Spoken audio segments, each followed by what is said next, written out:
Welcome in to the next edition, the fifth edition of the Players Lounge. I am Tommy Ashley. That's Joey Powell. We are brought to you by Heels4Life.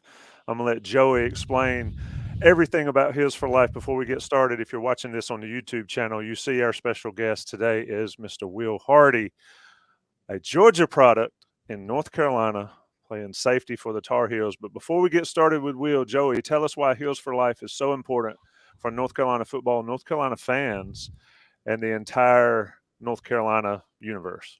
Tommy, what's the one thing that people say to us probably the most when we get off the air at the bowls lot and we're doing IC live, other than here, have this drink? Like, Yeah. what's one thing that somebody asks about all the time? Everybody asks, what can they do?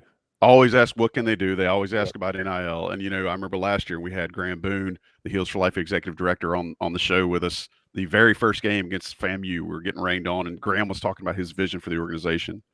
And why that's important is because if you want to stay, keeping up with the Joneses, and you want to stay in the proverbial arms race with college football, you got to make sure that UNC has a strong NIL collective for its football players, and that's what Heels4Life brings. But not only is Heels4Life helping to bring together donors and these players, allowing them to profit off their abilities and their likeness, they're also plugging them into places in the community.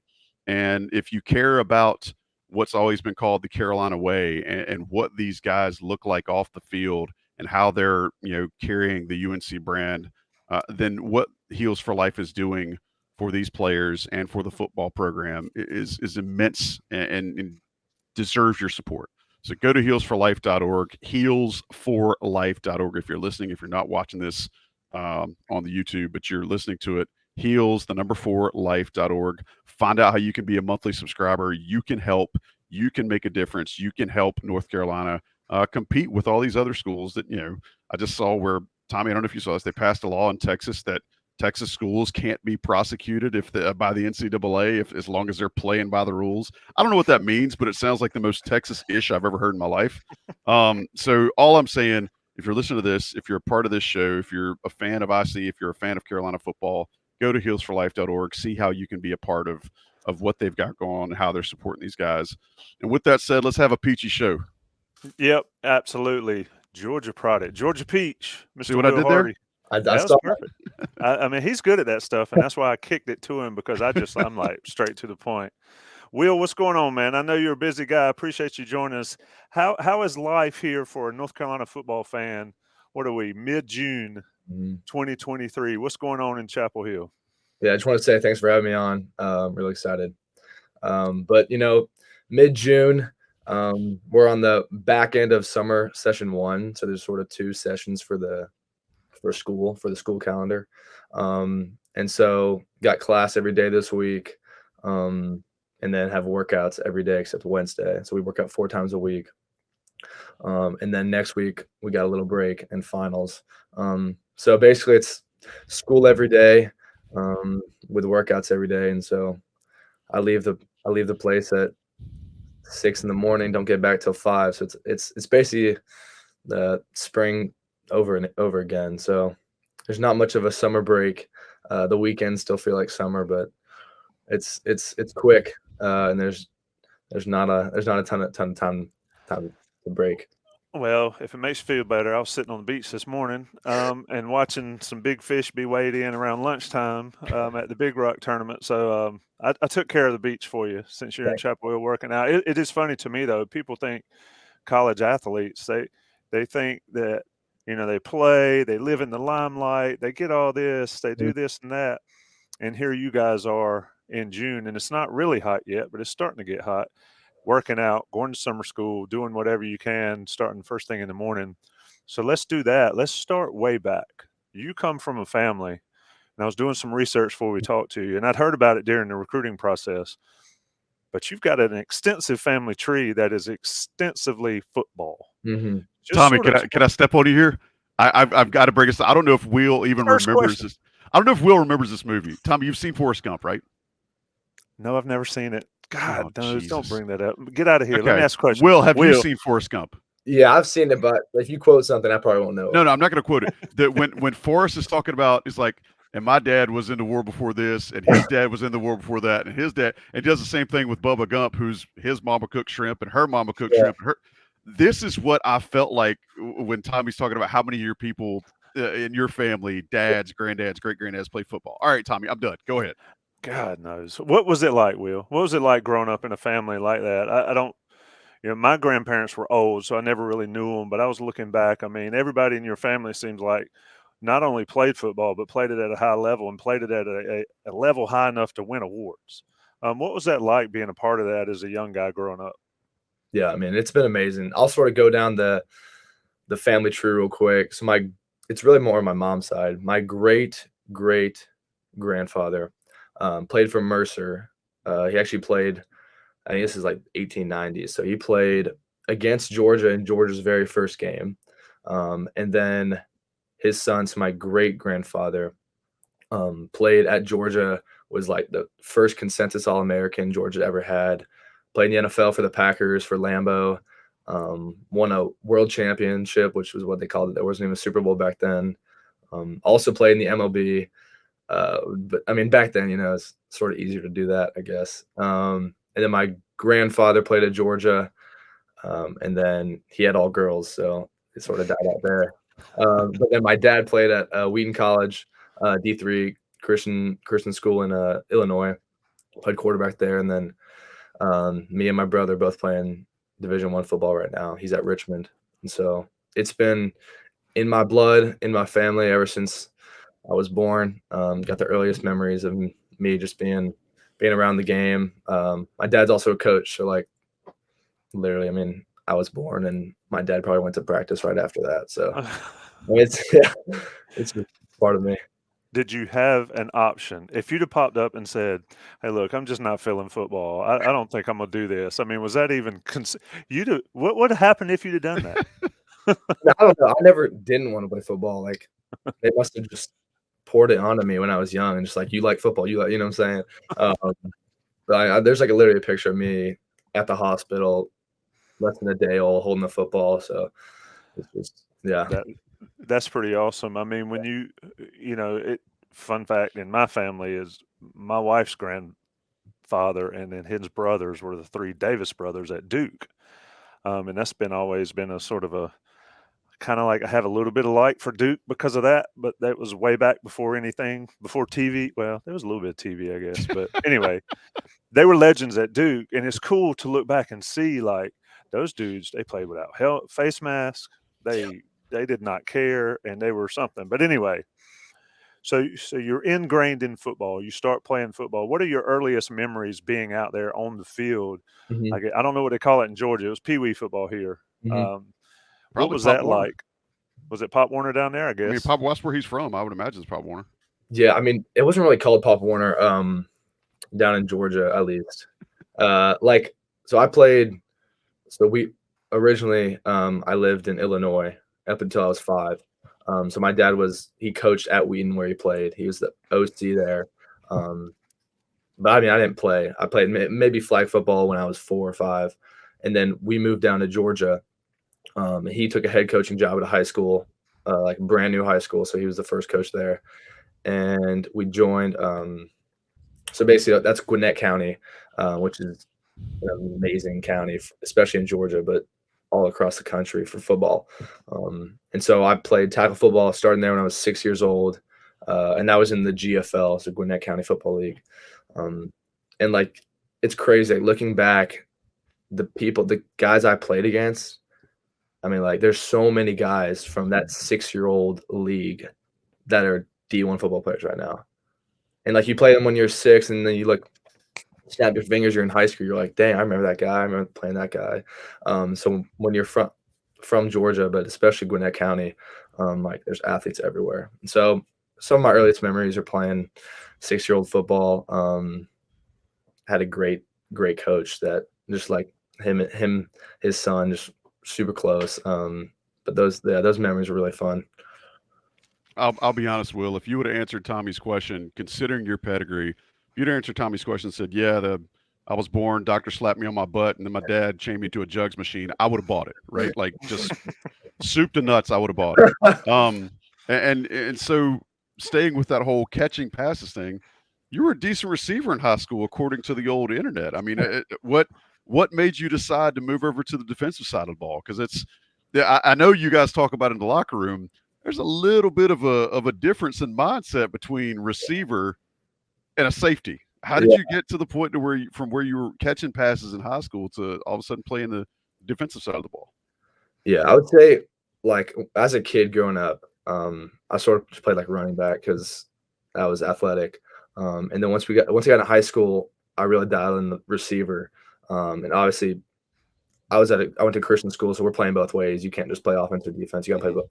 You got to play both. And so I'm playing receiver. That's really where I saw myself most because my brother was a quarterback, and so the amount of times I would be asked or be told, like, you got to go catch for Jackson. Okay, like, I'm like 7th grade, he's in 9th grade. I'm like, my hands are like bleeding. He's throwing it so hard. But like a lot of catching. So I think that's where I kind of found my love for receiver. And then up until junior year, I didn't have any offers. Still thought of myself as a receiver. And then got my first offer as a safety. And I love defense. I love hitting people, but didn't really like. I'm like, I guess people do see me more as a safety. And then just talking with my dad, talking with my DC, just like they really saw me and the potential I could have at safety. But yeah, I mean, there's some days I miss running routes and catching the ball. It's fun. I mean, obviously the hands matters, right? But help me understand. You're the expert here. Help me understand, what does that conversation sound like when your dad or your DC come to you and say, "Hey, this offer is for you, but it's for you playing on the other side of the ball. Like, it's for you playing at safety primarily." What does that conversation sound like for a kid in high school? Yeah, I mean, so obviously the first offers are like, holy crap, this is amazing. I don't care. I mean, put me at nose guard. I don't care. I'm coming. So the first offer was amazing. Yeah, then you kind of realize you're like, dang, like I guess safety is where they see me. And so that switch almost made me realize, like, okay, I really need to dial in on safety. And it's not that I didn't like playing defense ever. I loved both sides. I loved football in general. But that realization sort of came to where, like, okay, I really need to craft the defense, but like my defensive skills, while also like being a great receiver. But at that point in my career, I really only focused on, getting out there with the quarterback and go run some routes. And like even throughout the recruiting process, I got some offers to play both sides or just to play receiver. And that made me think, like, what do I really want to do? But at the end of the day, I didn't decide the school based on the position. I more just decided based on where I wanted to go. So when you're getting offers, and of course we have what's listed, but what's that like? And what schools were you hearing from? I mean, I couldn't imagine having somebody call me and say, "Hey, we want you to come play football. We won't pay your way." What was that like in that recruiting process? Where were those offers coming from? And then how did you ultimately narrow it down to, I guess, to Carolina and Virginia? Is that Mhm. fair? Mhm. How did you get to that process going through it? Yeah, so I got a pretty interesting recruiting process just because of kind of the COVID stuff. So I got my first offer January, right after my junior year, just based off film. Like my dad came home one random day. I was after basketball practice, and he's like, "I gotta tell you something." And then what he just told me is, like, I talked to one of the Virginia coaches today, and they want to call you tonight. Even that, I'm like, I hadn't had a college coach ever talk to me. So I'm like, all I'm expecting is like, "Hey, saw your film. I think you're a really good player." Like, that's it. And then I get on the phone. My mom comes down and starts videoing me. I'm like, okay, what's about to happen?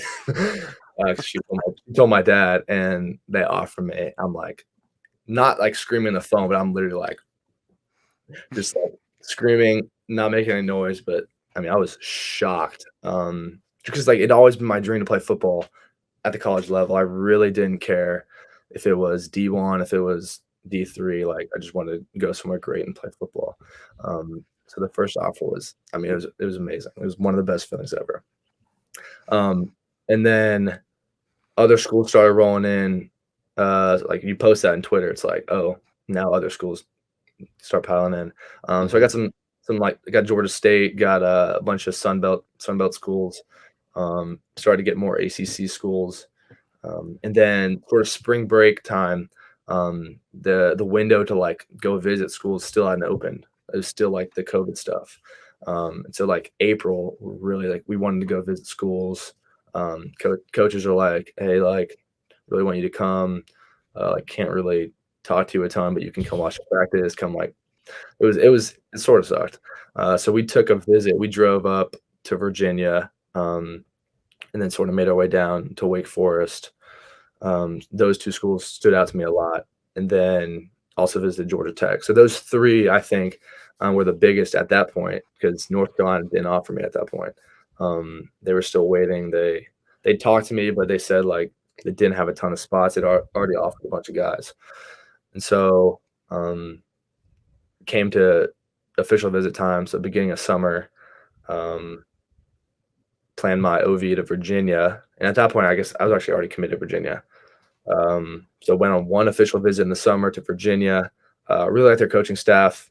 Like the school. It's a great school. Got nothing against Virginia. And I mean, was fully committed there up until December. I guess I can, yeah. So UNC started hitting me up a little more towards like as the season started to progress. In I think October, I think it was October, I visited a game, unofficial visit, just kind of laying low, didn't really want the media to see anything. Like we had two former players play, so that was sort of the reason I was going on the visit. But wanted to check everything out and learn more. And at that point, UNC had offered, and so got to December, and then 10 days before signing day, Bronco Mendenhall steps down. I'm like, holy crap, what am I gonna do? Like that coaching staff was so tight. I knew, okay, if the head coach is stepping down, almost the whole staff is probably gone.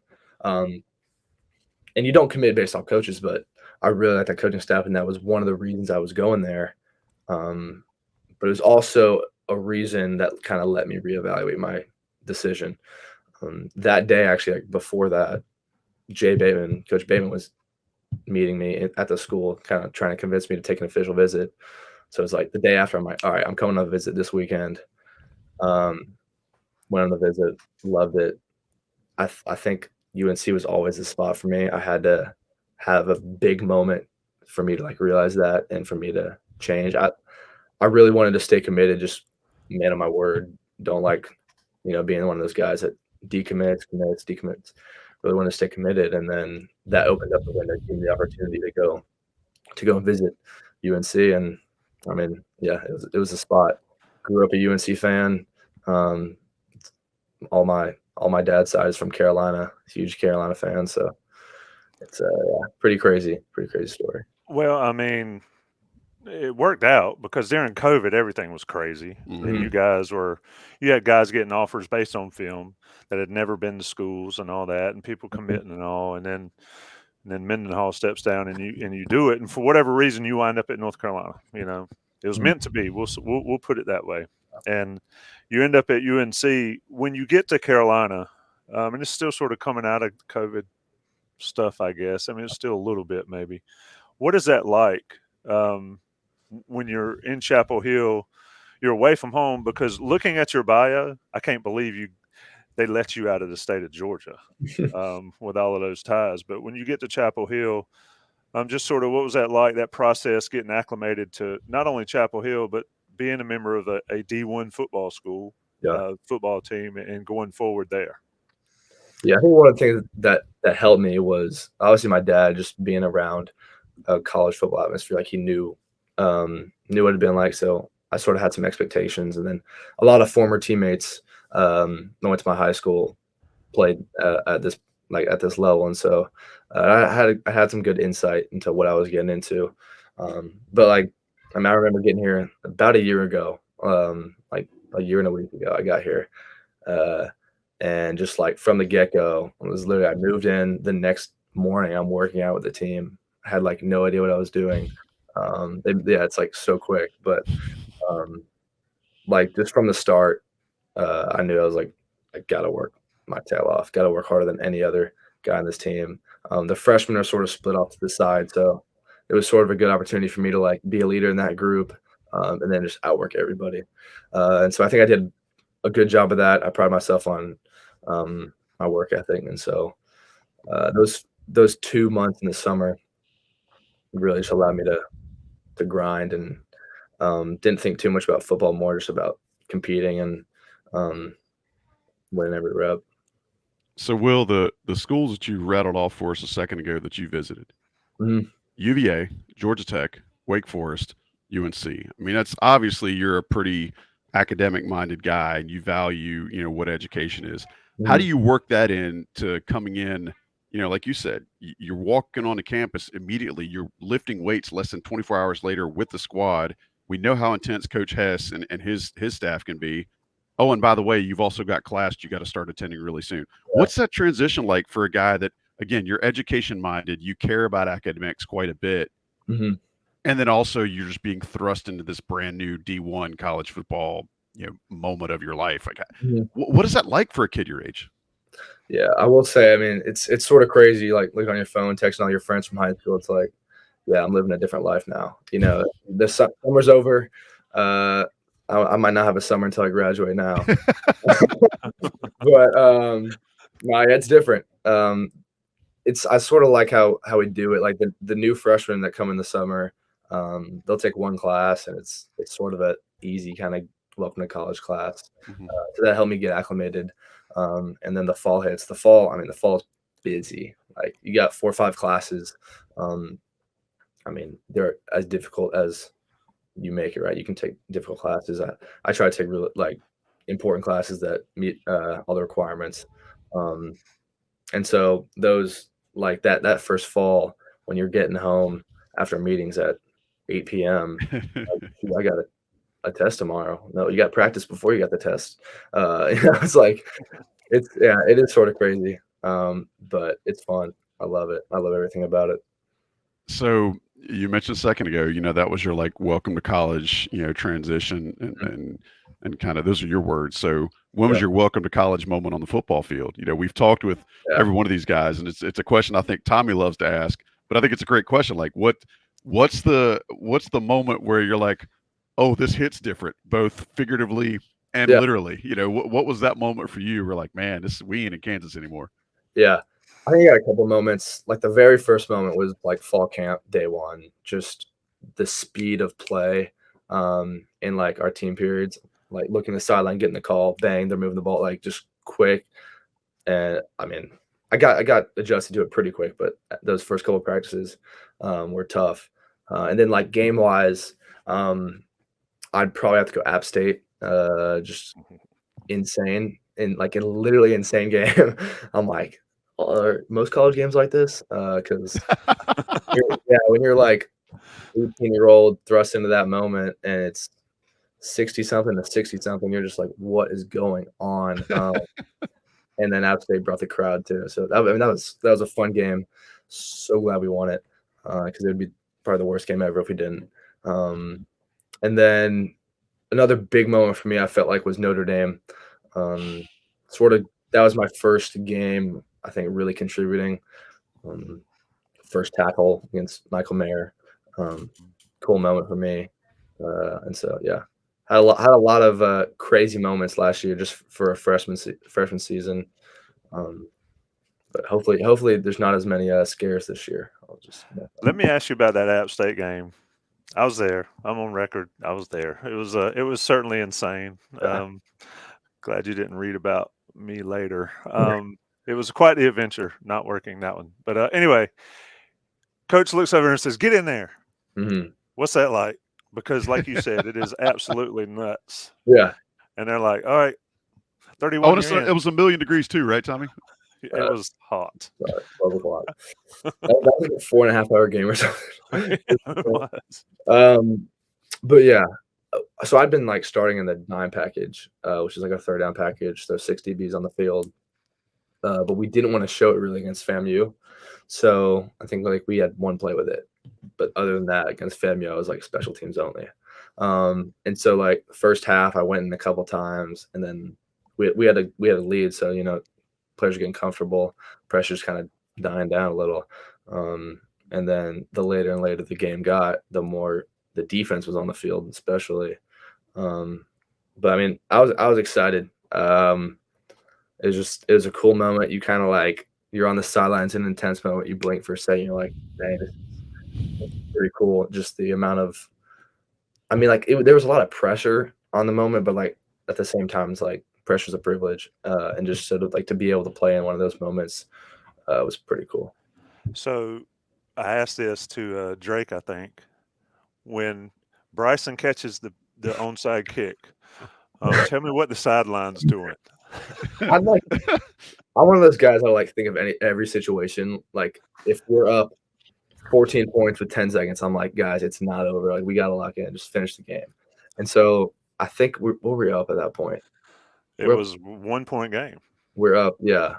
Because they had just missed the 2-point conversion. Oh my gosh, that was insane. And he was wide open. So I'm like, all we need to do is get us onside, go down. I mean, I don't know if I thought about him scoring though. Like that's insane. But like when he was running, I'm like, guys, he should go down. But even at that point, I'm like, all right, 8-point lead, 10 seconds, let's go. I don't know. It's just you can't write a better script for television. Yeah, it was. Yeah, we have talked and heard about that one for a lot. You'll never not hear about that game. It was absolutely nuts. Great environment. I mean, if all college games are like that environment wise, man, if it's like that in the SEC every week, then that's ridiculous. Or Kenan Stadium needs to be like that. But you talked about Notre Dame for a second. Notre Dame's obviously the historical team or whatever. And so it's a big deal when they come to town. And Mayer was one of the best. And you mentioned that was a cool moment. I mean, when it happened, when you made that tackle on this guy, is one of the best to do it, All-American. Do you have time to sort of recognize what you just did, or is that something you see in film later and remember it? Yeah, it was more like, shoot, I thought I made that play because it was third down, and I'm supposed to have inside leverage, and he gives me a little shake and bake, and I thought I got the ball. I'm like, dang, this dude's good. But I'm glad I got him down. And so yeah, it was a cool moment. I had a couple more that was my first tackle, so I had a couple more tackles that game, and just hearing your name on the loudspeakers, I'm like, this is sweet. But overall, I mean, that game, we came into it. I knew like Notre Dame wasn't playing like Notre Dame at the beginning of the year. Like they were a better team than what they put on film. So I'm still disappointed about that game. I think our defense just did not click. Wish we had that one back, but you just got to move on. Excited for the season. Yeah, and we're talking with Will Hardy, certainly Players Lounge, Heels4Life.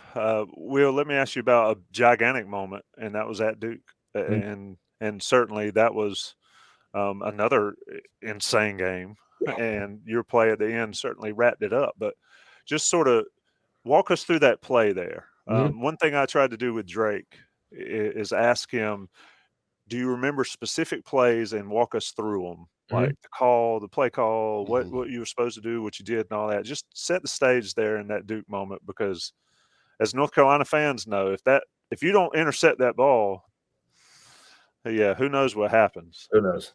Yeah. So thank goodness for Drake and Andre for that amazing drive. But like right in that moment, right when we scored, I'm like, all right, we got to get a stop. Like this game is not over. We're by 3. Who cares?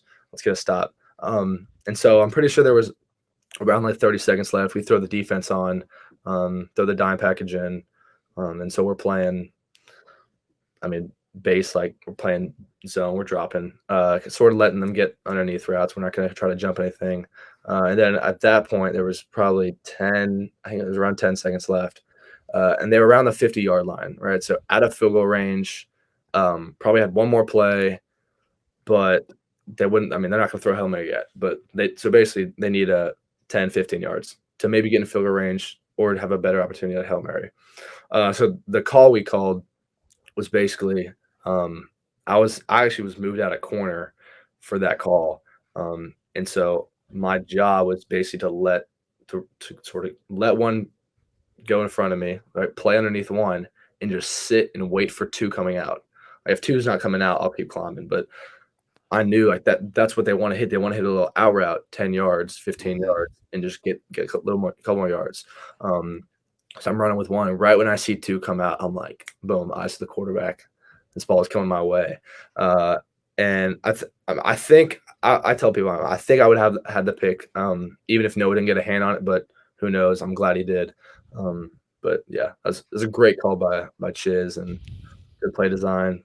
But yeah, an amazing moment, I'll say. And then the refs, I remember the refs, well, they reviewed it to see if I caught it, and like everyone was asking me, "Did you catch it?" I'm like, I swear I caught that ball. Like my elbow to the ground. I held on to that thing so tight. I remember your celebration was everything you would expect a true freshman to put into a celebration of a pick of that magnitude. Will, how long did that ball stay in the air? In your mind, how long does that ball was that ball in the air? I don't even remember like that aspect of it. Yeah, I don't really remember that. I just remember like catching it, running, just like hand in the air, just running the side. Well, but yeah. Just watching the zeal with which you show right after making that pick. I don't think anybody in light blue had any doubt that you actually caught it, because nobody would have sold it that well. Yeah, right? It was just it was clear that you clearly got your arms under that, despite the fact that the ball seemed to float for a day and a half, real time. Mm-hmm. Let's move towards this year a little bit, and you're a really cerebral guy. I've heard you kind of diagnose a couple of things, specifically when you were talking about that play right there. Mm-hmm. I think one of the misnomers that people have about dime packages and about plays that, specifically the one you were talking about just now, where I think Duke was either in a 4 or a 5 wide set because they were trying to get somebody open to get quick yards. Mm-hmm.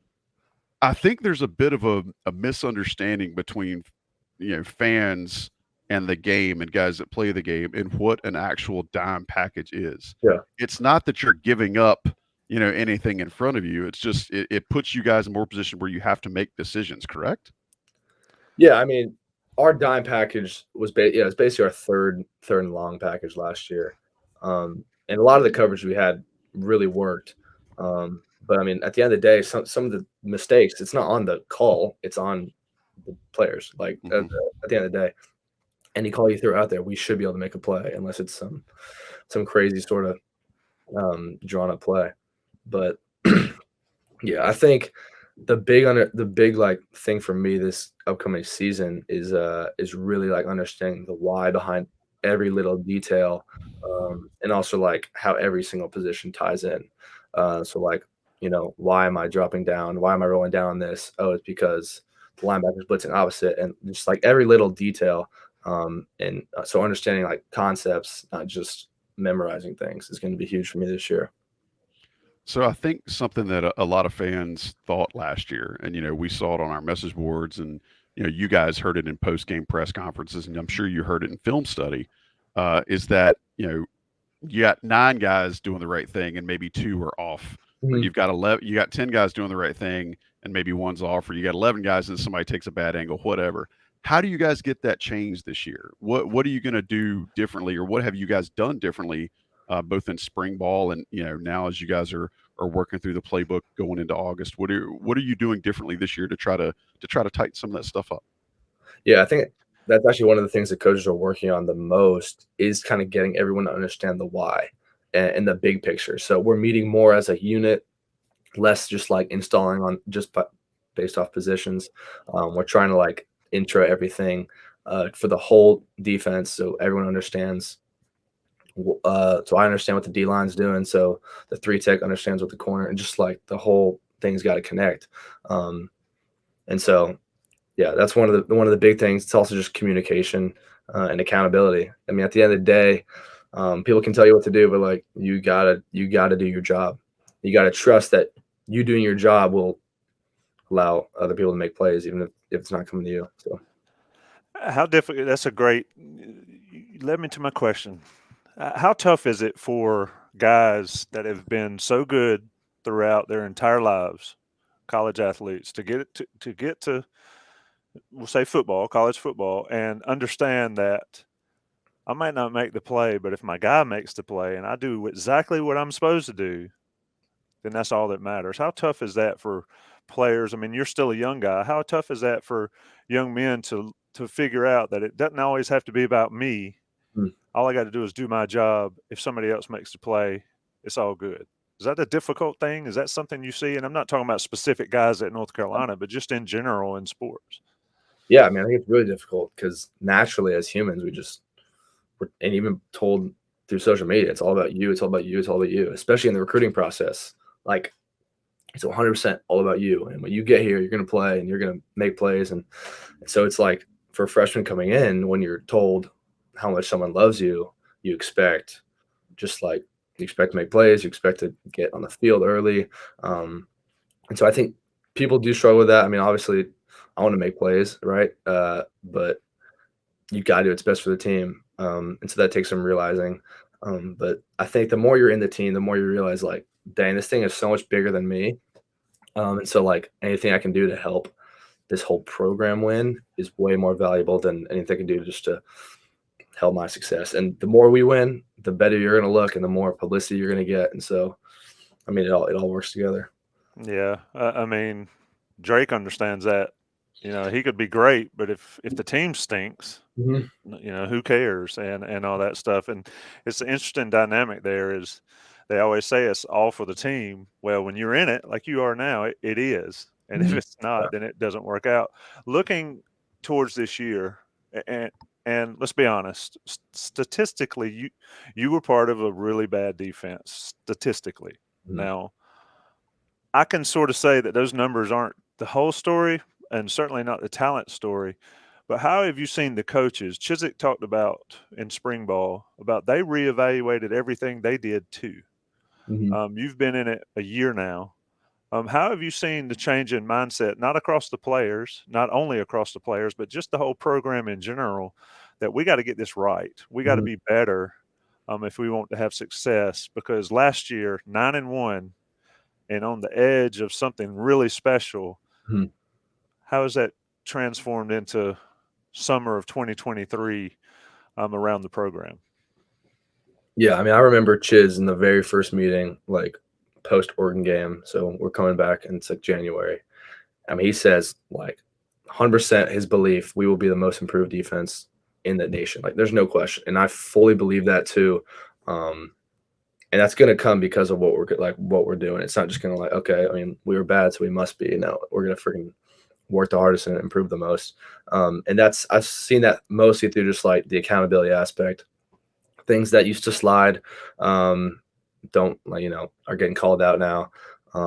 Every player is like dialed in. I think just the desire to win, and like we saw it last year. We saw the kind of like the potential we had, and all of that. We're up here and lose the last four, and so I think every player on this team like really wants to win, and they want to win bad, and they know we can win. I mean, because like if you don't think we can win, like leave. You know what I'm saying? Like, we don't need you on the team. And so I think that like the belief aspect, but also just the accountability, and then also the details. We brought in a couple of new coaches and some new analysts who've like really helped like everything like in the details. And so again, like understand the why behind everything. Just everything seems more clear this season. So I'm really excited. What's it like going? And I know you've battled some injuries, and we're sort of on the shelf during spring. But what's it like going against? I'll tell you another thing. I keep pulling from the Drake interview, but Drake said, basically said, I know the defense is getting better because some of our money plays that we always could make, that list is getting smaller against our own defense. What's it like, your defense going up against that offense every day? Yeah, I mean, it makes you better, no question. Drake's a great player, and so if you lose leverage by just an inch, I mean, like he's gonna make the throw. And so having like players like that can expose your every little weakness, it helps you realize your weaknesses. Because if you're playing against guys that aren't as talented, you're gonna think you're doing a great job, and then you get to an actual game and shoot, you were doing it all wrong the whole time. And so just like competition on competition, like it helps. Everyone gets better from it. So I love the new additions of Nate McCollum and Tez Walker. Those dudes can roll. So it just makes you a better player, because when you go into those big time moments, you're gonna be playing some real athletes that can run. So I love it. Talking with Will Hardy here on the Heels for Life Players Lounge on InsideCarolina.com. Tommy, to me, it feels like we're talking to a very seasoned, grizzled vet, and I know he's only got a year under his belt and a handful of starts, but Will, you sound like a guy that's got some leadership potential. And when you're coming off of a year, like you said, last year where you guys didn't have the year you wanted, how are you stepping up and being a leader on this defense? And what are the things you're trying to show guys that are new to the program, whether they came in early or whether they're coming in, right now and next month? What's your style of leadership for them, or what are you trying to tell them? Yeah, I mean, I like being a vocal guy. With the new freshmen just coming in, like, they're learning the playbook from scratch, and so every way I can to help them kind of understand the basics, and then keep getting deeper and deeper into the whys. I try to, but yeah, I mean, I try to lead the group especially with a lot of guys leaving last year, a lot of guys leaving the transfer portal, or even just graduating. It sort of opened the window for like we need leaders in this position.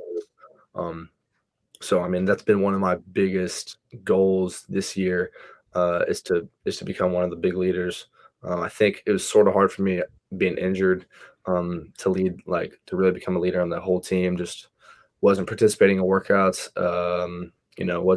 Wasn't able to be around the team a ton in the spring. But I think this summer is going to be big for me.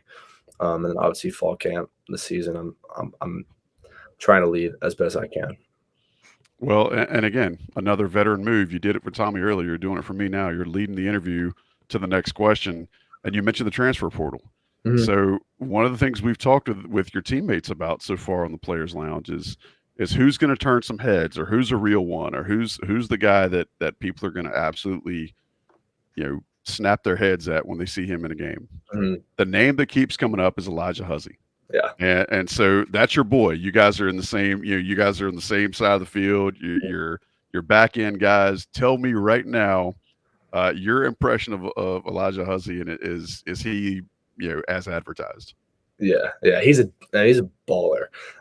Like you see his film, and you're like, or his stats, he's like, dude, this dude's got so many interceptions. Like the accolades, like, I mean, obviously he must be good, but like, I don't know. Is it where he was playing? No, like he comes out here and like just turns heads first practice. It's really just like his quickness. That's the thing that's like surprised me the most when we go do individual drills. Just like the quickness he has to it'll. I mean, like there's a small difference between a PBU and an interception, or a catch in that PBU, and like I think his ability to change direction, and then have just an eye for the ball, and like he just knows when the ball is being thrown, when to turn. He's a great player, and I'm really excited to have him. I expect him to have a big year, a lot of interceptions. Yeah, I mean, he leads the list when everybody's talking about, as does Tez Walker and Nate on the other side. Give us some guys that have, and we're going to have a couple fun questions here in a second, but one more about next year. Give us a couple guys that you've seen, whether it's in summer workouts or what you were able to see and take part in spring, that maybe have stepped up from last year, that have been on the team. Mm-hmm. Doesn't matter the position, just somebody that may surprise some people with their improvement. Yeah, I'll say one of the young guys, Amari Campbell, really good player.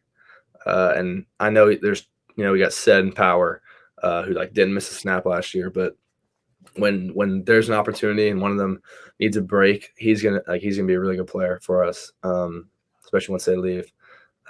He made a lot of plays this offseason. And then another guy, I think is gonna be really good. Bo Atkinson, he's got to be the hardest worker on the team.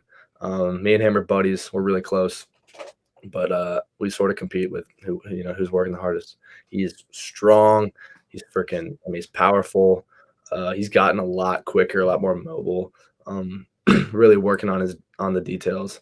So I expect some stuff out of him, especially next year. I think he's gonna be a freaking force. And then another guy, I think Stick Lane. He's gonna be a good player. He's only been here a week, already pretty impressive. So I like what I see out of him. I think he's gonna be a big addition for us. Yeah, that is. Stick is obviously Antavius Lane for folks listening that don't keep up with the nicknames. Will, last question for me before I kick it to Joey. Why 31? Just curious. Yeah, I mean, there is a little reason. My birthday is March 1st. So that's 3-1 on the calendar. But I mean, there weren't that many options, honestly, as a freshman. Like it was 29 to 31. I'm like, all right, Marcus, you can have 29. I'll take 31. But then I'm like, all right, yeah, I guess it is my birthday. That's pretty cool.